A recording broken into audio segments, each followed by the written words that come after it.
Hey guys, what's up? It's Bailey. So there's been a topic that I really need to talk about, and it's been a topic that has been on my list of topics to talk about for a long time.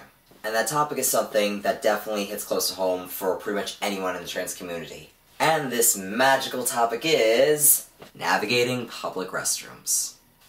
In all seriousness, it can be scary, especially if you're just coming out, you really don't pass, or maybe pass 50% of the time, and there are other times you don't pass, or you really don't know, it could be just a total crapshoot. Or maybe you're non-binary and you don't really pass as either or, so you really don't know where to go in terms of bathrooms. Unfortunately, I really can't help specifically for non-binary people, because I am not a non-binary person, nor have I really spoken to any of my non-binary friends about what they do in terms of bathrooms. So I'm just going to talk about my tips for trans people, female to male, male to female, and hopefully you can take something away from it. Now let me start by saying these are not tips that are law.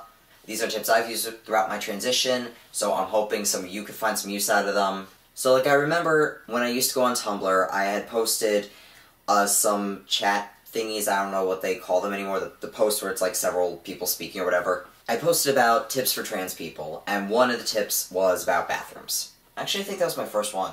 Anyway, tip number 1, ask yourself, do I pass? Now, I know that can be a little tricky to figure out, considering half the time you might, half the time you might not, and regardless, sometimes your own thoughts can mess with that answer. I know there are some times, it used to be a lot more when I was early transitioning, I would look at myself and think, wow, how could I pass to anyone?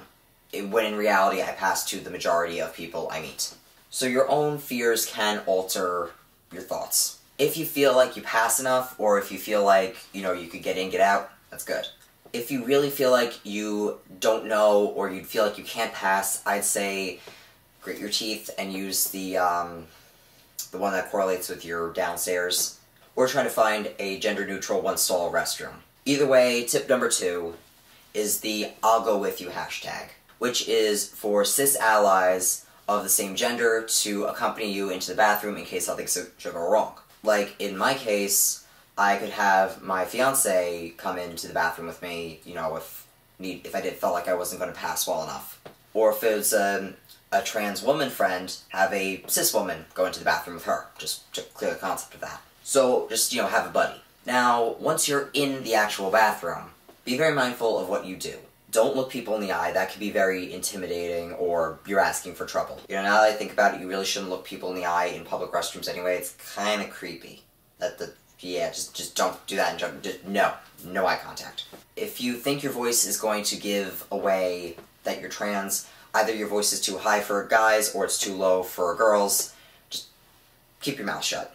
Now the most important tip I could give, get in, do your business, get the fuck out of the bathroom. Because in these cases, time can be of the essence. You don't know if someone's going to clock you. Clock, for those of you who don't mean, is like kind of call out that you're trans. You don't know how some people are going to react. You don't know what some people are going to do. And while that is scary, it's sadly reality. I'm hoping to do more of these tips as time goes by. So until then, later.